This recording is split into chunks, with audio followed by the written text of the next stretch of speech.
ඔයාගේ සන්ධිවල තද බවක් දැනෙනවාද? වේදනාකාරීද? නැතහොත් ඉදිමේ තිබෙනවාද? ඔයා ඇවිදිනකොට දණහිසේ වේදනාව, ආතරයිටිස් හෝ අපහසුතාවයෙන් පෙළෙනවාද? සරල රසවත් පළතුරක් තුලින් ඔයාගේ සන්ධි වේදනාව ස්වභාවිකව සමනය කිරීමට හැකියාව තිබෙනවා කිව්වොත් ඔයා මොකද කරන්නේ? ඔව්, අපි අද කතා කරන්නේ අන්නාසි ගැනයි. බලවත්, සුව, ගුණ සහිත මිහිරි සීතල නොවන පළතුරක් තමයි අන්නාසි කියන්නේ. අන්නාසි රසවත් පමණක් නොවේ. එය සන්ධි සෞඛ්‍යයට සහාය විය හැකි පෝෂ්‍ය පදාර්ථ වලින් පිරී තිබෙනවා. රහස පවතින්නේ එහි ප්‍රබල ප්‍රතිගිනි අවුලු වන බලපෑම් සඳහා ප්‍රසිද්ධ බ්‍රොමෙලේන් නම් විශේෂ එන්සයිමය තුලයි. සන්ධිවල වේදනාව, තදගතිය සහ ඉදිනීම සඳහා ප්‍රධාන වශයෙන් ප්‍රයෝජනවත් වෙනවා. ඉතින් දැවිල් අඩු කිරීමෙන් අන්නාසි ඔයාට වඩාත් සුවපහසු ලෙස ඇවිදගෙන යාමට සහ ඔයාගේ දණහිස් වලට සහනයක් ලබා දෙනවා. අන්නාසි ඔයාගේ සන්ධිවලට උපකාර කරන්නේ කොහොමද කියලා දැන් අපි බලමු. එකක් තමයි සන්ධිවල දැවිල් අඩු කිරීම. බ්‍රොමලේන් සන්ධිවල ඉදිවීම සංසුන් කිරීමට උපකාරී වෙනවා, විශේෂයෙන් ආතරයිටිස් සඳහා. තවත් එකක් තමයි ස්වභාවිකව වේදනාව සමනය කරනවා. සමහර අධ්‍යයන වලින් පෙනී යන්නේ බ්‍රොමලේන් වලට සාමාන්‍ය වේදනානාශක වලට සමාන ආකාරයෙන්ම වේදනාව අඩු කළ හැකි බවයි. දැඩි අතුරු ආබාධ නොමැතිව.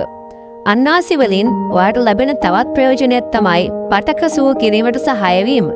එය සන්ධිවට ඇති හානියට පත් වූ පටක අලුත් වැඩි කිරීම සහ නම්‍යශීලී බව වැඩි දියුණු කිරීමට උපකාරී වෙනවා. ඒ වගේම අන්නාසි විටමින් C වලින් පොහොසත් පළතුරක්. විටමින් C කොලජන් නිපදවීමට උපකාරී වෙනවා. ඒවා ශක්තිමත් කාට්ලේජ් සහ නිරෝගී සන්ධි සඳහා අත්‍යවශ්‍ය වේ. තවත් ප්‍රයෝජනයක් තමයි ප්‍රතිශක්තිය වැඩි කර ගැනීමට අන්නාසි වැදගත් වීම. ශක්තිමත් ප්‍රතිශක්තිකරණ පද්ධතියක් ශරීරයේ නිදන්ගත දැවිල්ල වළක්වීමට උපකාරී වෙනවා. ඔයාගේ දෛනික චර්යාවට අන්නාසි එකතු කර ගැනීමට සරල ක්‍රම කිහිපයක් දැන් අපි බලමු. එක ක්‍රමයක් තමයි නැවුම් අන්නාසි යුෂ භාවිතා කිරීම.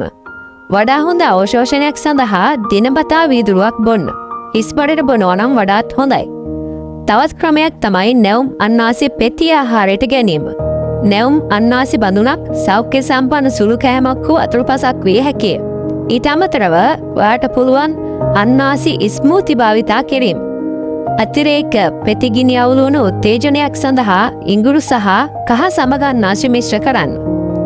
වැදගත් කාරණාවක් මතක තියාගන්න. ඒ තමයි සෑම විටම නැවුම් අන්නාසි තෝරන්න. තින් කළ අන්නාසි වල බොහෝ විට සීනි එකතු කර අඩු පෝෂ්‍ය පදාර්ථ අඩංගු වෙන්න පුළුවන්. අන්නාසි සාමාන්‍යයෙන් ආරක්ෂිත වුවත් මෙන්න මේ කරුණු ටික ඔය අනිවාර්යව මතක තියාගන්න ඕන. අධික ලෙස පරිභෝජනය කිරීමෙන් වළකින්න. ඕනෑවට වඩා ගත්තොත් බඩේ දැවිල්ලක් ඇති වෙන්න පුළුවන්. අන්නාසි වලට ඇලර්ජික් එහෙමත් නැත්නම් අසාත්මිකතා ඇති අය එයින් වැළකී සිටිය යුතුයි. ඔයා රුධිරයේ තුනීකරණ ඖෂධ ලබා ගන්න කෙනෙක් නම් වෛද්‍යවරුන්ගෙන් ඒ ගැන අහන්න ඕන. මොකද බ්‍රොමලේන් රුධිරය වහන වීමේ අවදානම් වැඩි කළ හැකියි. තවත් දෙයක් තමයි දියවැඩියා රෝගීන් ස්වභාවික සීනි නිසා මධ්‍යස්ථව පරිභෝජනය කළ යුතුය. මතක තබා ගන්න අන්නාසි මැජික් ප්‍රතිකාරයක් නෙමෙයි. නමුත් ඒ ඔබේ සන්ධි සෞඛ්‍යයට ප්‍රබල ස්වභාවික ආධාරකයක් විය හැකියි. ඒකත් එක්කම ඔයා මෙන්න මේ ටිකත් ඔයාගේ ජීවන රටාවට එකතු කරගන්න. නිතිපතා ව්‍යායාම් කිරීම, සෞඛ්‍ය සම්පන්න ආහාර වේලක් භාවිතා කිරීම සහ නිසි ලෙස ජලය පානය කිරීම. කාලයත් සමග ඔයාට වඩා හොඳ ප්‍රතිඵල බලා ගන්න පුළුවන්. මේ වීඩියෝ එක ඔයාට ප්‍රයෝජනවත් කියලා හිතෙනවා නම් මේ වගේ තවත් ස්වභාවික සෞඛ්‍ය උපදෙස් සඳහා ලයික් කරන්න. අනිත් අය එක්ක ෂෙයා කරගන්න. ඒ වගේම අපේ මේ channel එක subscribe කරලා තියාගන්න. එහෙනම් ඔයාලා හැමෝම නිරෝගීව සිටින්න. ඊළඟ වීඩියෝවෙන් හමු වෙමු.